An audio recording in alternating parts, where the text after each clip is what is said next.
as the finals games between the Dallas Mavericks and Boston Celtics are coming to an end. Let's take a look at the best moments that ever happened in NBA Finals history. 1. John Paxson's three-pointer clinches Game 6 win versus Suns, Bulls' first three-peat, the 1993 Finals. After Michael Jordan passed from the backcourt early in the play, and the defense of Mark West forced Scottie Pippen to abort a drive to the basket, unlikely hero John Paxson hit a three-pointer with 3.9 seconds remaining that turned a 98-96 deficit into a 99-98 victory for the Bulls over the Suns and a third consecutive title. It was impossible to imagine at the time that would be Jordan's final game before announcing his retirement for the first time. With any postscript though, Paxson's wide open jumper from the left side had the historical importance of clinching the first three-peat since the 1960s Celtics. And when Danny Ainge was forced to leave Paxson to help on defense and could not recover to challenge Paxson's shot, the previously nondescript Bulls role player had earned a spot in finals lore. It also was the difference in the Bulls having to play a Game 7 on the road for the championship.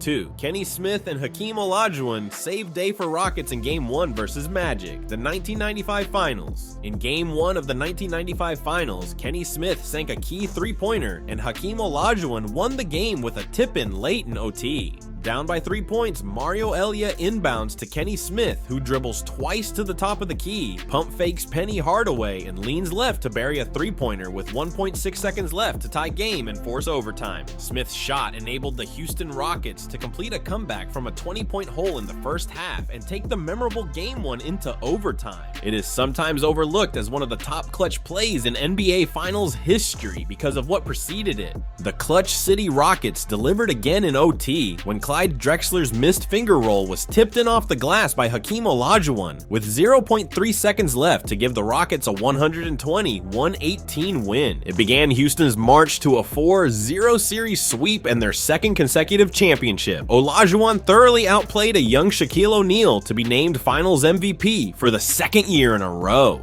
3. Michael Jordan's flu game sinks Jazz in Game 5, the 1997 Finals. So sick and suffering from flu-like symptoms that at times he staggered, a dehydrated and exhausted Michael Jordan wills himself to 38 points against the Utah Jazz in a pivotal Game 5, adding to his legend as a clutch performer and relentless competitor. By 1997, there weren't many ways for Jordan to be considered an underdog, but playing through illness, food poisoning, or a sudden and severe virus had seized him between Games 4 and 5 in Salt Lake City, Utah, did add a new chapter to his legend. Lacking energy, the Bulls' future Hall of Famer looked lost in the first quarter, then scored 17 points in the second. He struggled in the third, then flickered on in the fourth to score 7 points during a 10-0 run that erased Utah's 77-69 lead. His three-pointer in the final half minute gave Chicago a lead it did not lose, setting up the famous video clip of teammate Scottie Pippen helping his ragdoll pal off the floor.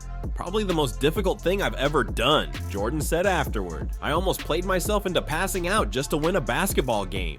4. Steve Kerr's jumper in Game 6 clinches championship versus Jazz, the 1997 Finals. With the clock ticking under 10 seconds and the game tied at 86, Jordan drove the left side of the court and found himself double-teamed by Byron Russell and John Stockton. After a pump fake and step through, Jordan passed to a wide-open Steve Kerr, who hit a 17-footer to give the Chicago Bulls their 5th championship of the Jordan era. The greatness of Michael Jordan was as much about seeing him employ his singular physical gifts as it was seeing his mental acuity utilized. With one shot remaining to win his 5th NBA championship, Jordan recalled an earlier possession where Stockton had double-teamed him. Jordan warned Kerr to be ready, and Kerr seized the moment, knocking down the series winner. Kerr would later say it was the most memorable moment of his NBA career. That the Utah Jazz were willing to abandon Kerr, one of the NBA's best shooters, speaks volumes about Jordan. 5. Michael Jordan's late steal clutch jumper seals title in Game 6 versus Jazz, the 1998 Finals, with the Jazz leading 86-85 with 18.9 9 seconds to play, Michael Jordan steals the ball from Karl Malone in the post. Jordan then dribbles down court and uses a crossover dribble and a slight shove of Brian Russell to nail a 20-foot jumper for an 87-86 lead with 5.2 seconds to play. That jumper ended up being the game winner as the Bulls clinched their 3rd straight title in what at the time was Jordan's final shot. This was the championship capper of the Jordan Bulls. It came complete with the timeless image of Jordan's right hand in the air as he watched the ball drop through the nets while breaking the hearts of Jazz fans. More than just a shot that ended a dynasty in Chicago, it signaled the end of an era in the NBA. 6. Kobe Bryant on a bad ankle wills Lakers to OT victory in Game 4 versus Pacers, the 2000 Finals. Kobe Bryant went from missing most of Game 2 and all of Game 3 with a sprained ankle to playing 47 of a possible 53 minutes and scoring 28 points as the Lakers beat the Pacers 120-118 in overtime in Indianapolis. It was everything great about Bryant in one place: the physical toughness, the emotional determination, the craving of pressure, the coming attraction of his future Lakers life as the leader, and of course the skill. Providing any productive minutes after struggling through the early days of the finals would have been valuable enough, but 21-year-old Bryant was at his best at the end after Shaquille O'Neal fouled out. It became the difference between a potential 2-series tie with another game next up in Indianapolis and the actual 3-1 lead for LA. The first of 3 consecutive championships was close. 7. Allen Iverson nails clinching jumper and steps over Tyronn Lue in Game 1 versus Lakers, the 2001 Finals. In Game 1 of the Finals, Allen Iverson executed one of the most memorable plays in history. He utilized his trademark crossover dribble against Los Angeles Lakers guard Tyronn Lue, then stepped back and hit a fadeaway jumper as Lue fell down. Iverson then took an exaggerated step over Lue on his way back up the court. This play was an anointing of Iverson's place among the all-time greats, and as much about the player as it was the play. Iverson had just turned in his lone MVP season, averaging a league-leading 31.1 PPG. Iverson then carried the Sixers to the NBA Finals for the first time in nearly 2 decades, and to many of Iverson's fans, it seemed as if there were more appearances to come. Iverson finished the game with 48 points as the Sixers won in overtime, 107-101. The Lakers then won 4 straight games to win the title, and Iverson never made it back to the NBA Finals. 8. Robert Horry nails 5 3-pointers as Spurs take pivotal Game 5 from Pistons, the 2005 Finals. With 5.8 seconds to play in overtime, Rasheed Wallace helps on Manu Ginobili, leaving Robert Horry wide open. Horry then knocks down his 5th and final 3-pointer of the night to give the Spurs a 96-95 overtime win and a 3-2 series lead. After 4 blowouts, this series finally boiled down to the kind of nail-biter everyone was expecting to be the norm. Wallace's gaffe, leaving the man known as Big Shot Bob wide open from beyond the 3-point line, was a colossal error. The Spurs went on to win the series in 7 games, with Finals MVP Tim Duncan helping finish the Pistons off in Game 7 in San Antonio. 9. Celtics rally from 24-point hole to win Game 4, take 3-1 lead on Lakers, the 2008 Finals. Looking to even the finals up, the Los Angeles Lakers jumped out to a 35-14 lead after 1 quarter, but the Boston Celtics kept chipping away, going on a 23-3 run in the second half to win 97-91. The Celtics had gone all in the previous summer, putting together what would be their big 3 of Ray Allen, Kevin Garnett, and Paul Pierce in an effort to boost the franchise back to championship form. After their big start, the Lakers seemed destined to make it a 2-2 series. Boston fought back from 24 down to get the win, the largest comeback in an NBA Finals game since 1971. As Lakers coach Phil Jackson said, the comeback took the air out of the building. The Celtics would go on to win their first championship in 2 decades by beating the Lakers in Game 6. 10. Ron Artest's clutch 3-pointer tops Celtics in Game 7 to seal title for Lakers, the 2010 Finals. With Kobe Bryant struggling through a horrid 6-for-24 shooting performance in what was shaping up as the defining moment of his career, Ron Artest Dallas rescued him by sinking a three-pointer over the outstretched hand of Paul Pierce with a minute to play. That shot pushed the Lakers' lead to 79-73 with a minute to go, providing the breathing room needed to hold off the Celtics and secure the Lakers' second straight championship.